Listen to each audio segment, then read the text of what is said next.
After ACL surgery, how do you determine when it is safe to squat? When are you allowed to jump? Or what most people want to know, when can you run again? Should you base these milestones on time? Or is there a more optimal way?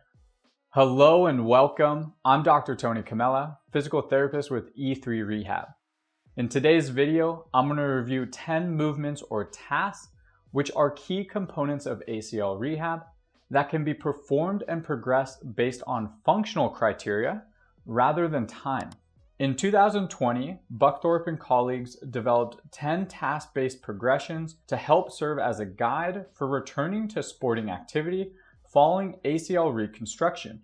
Authors examined what movement tasks are important during ACL rehab and how to safely and effectively reach each one by meeting objective criteria. In other words, rather than following these arbitrary timelines for returning to certain tasks or activities such as running or jumping, they analyzed the different loading demands of these tasks and then provided criteria for progressions based on function. Does the athlete possess adequate strength and range of motion for the given task? Can they demonstrate good movement quality and control? And can the task be achieved without increases in pain or swelling? Now let's review the tasks. For each, I will review the task objective, suggested criteria for strength and range of motion to allow for unrestricted practice of the task, and when appropriate, I will provide exercise options and progressions. Task 1, walking.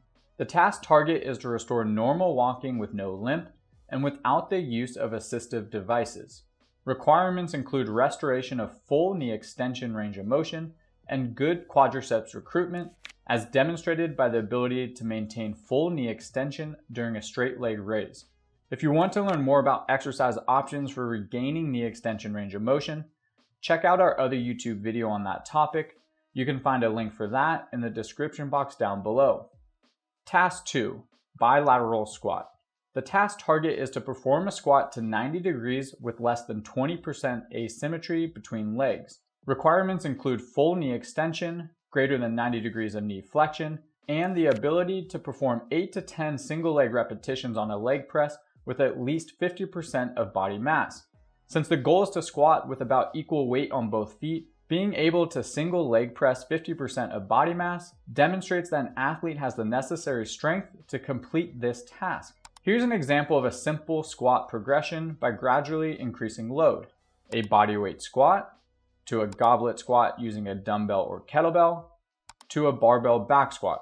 Other parameters to consider include load type, range of motion, tempo, etc. Task 3, single leg squat.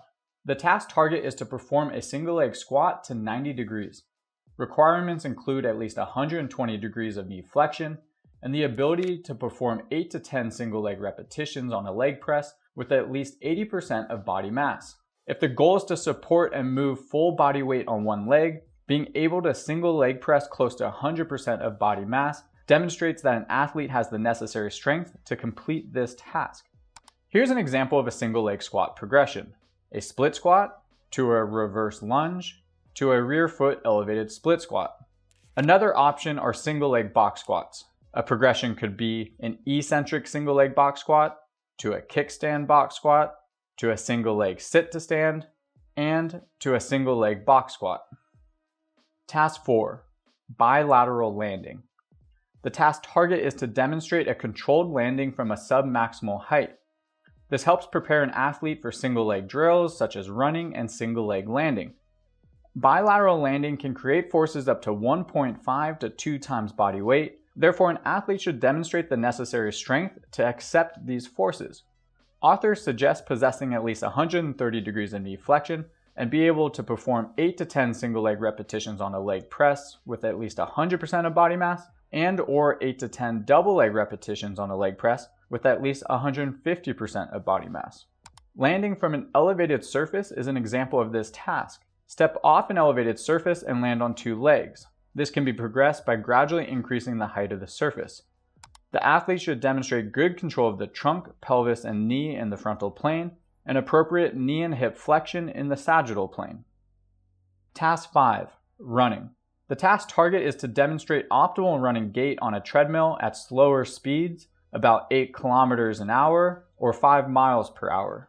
It is recommended an athlete has greater than 130 degrees of knee flexion and can perform 8 to 10 single leg repetitions on a leg press with at least 125% of body mass, and or demonstrates isometric knee extensor strength greater than 70% of the uninjured side. Optimal running mechanics on a treadmill should be restored before progressing to outdoor running or agility drills. Task 6. Bilateral plyometrics. The task target is to build up to a 30 centimeter bilateral drop jump. This exercise involves stepping off an elevated surface, landing on 2 feet, and then quickly jumping straight up. In addition to having full knee range of motion, an athlete needs to possess adequate leg strength in order to accept the increased impact forces observed during plyometric exercises. These have been shown to be between 2 to 6 times body mass.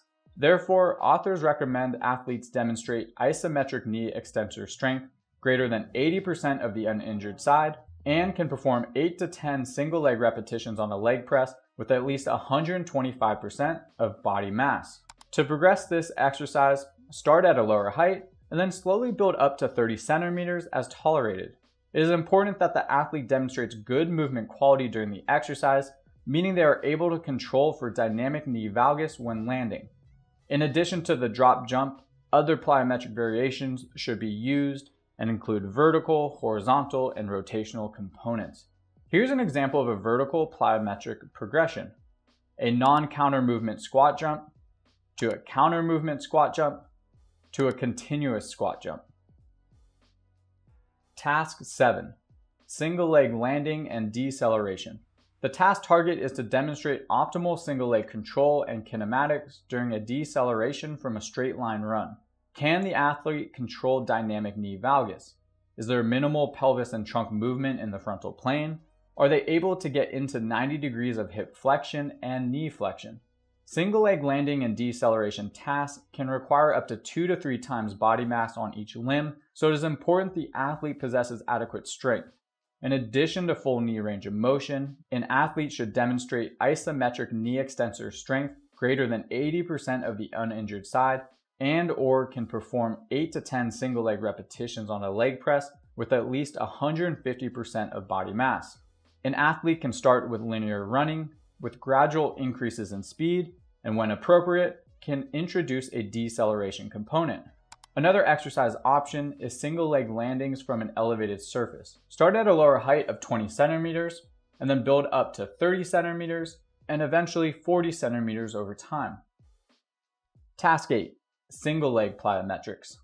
The task target is to perform a single leg drop jump with optimal control prior to progressing to change of direction tasks. Similar to the previous task, an athlete should be able to control dynamic knee valgus, minimize pelvis and trunk movement in the frontal plane, and optimally absorb forces through the hip and knee. Landing from single leg plyometrics can have forces up to 2 to 6 times body mass, so it is important the athlete possesses adequate strength. In addition to full knee range of motion, an athlete should be able to demonstrate isometric knee extensor strength greater than 80% of the uninjured side, and or can perform 8 to 10 single leg repetitions on a leg press with at least 150% of body mass. Here are some examples of other single leg plyometric exercises: single leg box jumps, lateral skater hops, diagonal bounding, and forward jumps. Task 9. Pre-planned multi-directional movements. The task target is to demonstrate optimal control during a 90-degree cut maneuver. Introducing multi-directional movements and faster speeds will place greater load on the knee, so it is recommended an athlete demonstrates isometric knee extensor strength greater than 80% of the uninjured side, and or can perform 8 to 10 single leg repetitions on a leg press with at least 150% of body mass. These multi-directional movements should be pre-planned, meaning the athlete understands the drill, speed, direction, etc. prior to performing the exercise. Start with slower speeds and short angles to limit loading on the knee. Demonstrating optimal control of the pelvis, trunk, and lower limb is recommended prior to beginning sport-specific training. Task 10. Sport-specific movements. The task target is to demonstrate optimal control of the pelvis, trunk, and lower limb during a 45-degree reactive change of direction. Reactive movements will be more challenging and place greater loads on the knee than pre-planned drills. So it is recommended an athlete demonstrate isometric knee extensor strength greater than 90% of the uninjured side and can perform 8 to 10 single leg repetitions on a leg press with at least 200% of body mass. Reactive drills require an athlete to respond to real-time cues which mimic that of sporting activity. In order to safely return to sport following ACL surgery, an athlete should gradually progress to high-speed reactive multi-directional tasks over time. These 10 task-based progressions provide a general overview of the rehabilitation process following ACL reconstruction. These are valuable to know for both athletes and clinicians, so an emphasis can be placed on function rather than arbitrary timelines. Now, while focusing on function should still be a priority, time is still a consideration, as in most cases, ACL rehab is about a 9 to 12 month process. Furthermore, as the authors mentioned multiple times, many aspects of function will not normalize during the first year following an ACL reconstruction. This rehabilitation process will take time, effort, and consistency in order to restore optimal function and safely return back to desired activities. One final note, while these can be helpful during rehabilitation, these stages are not independent of one another, as there is a lot of overlap between them. Additionally, ACL rehab is very individualized. Exercise selection, progressions, etc. will be dependent on a lot of factors such as the surgery, precautions, graft type, goals, medical history, and so on. All right, that is it for today's video. Thank you so much for watching. Do us a huge favor if you can tap that like button, subscribe, and even turn on notifications, as all these things help us out a ton. If you guys have any questions or suggestions for future content, you can just drop those below in the comments. All right, until next time.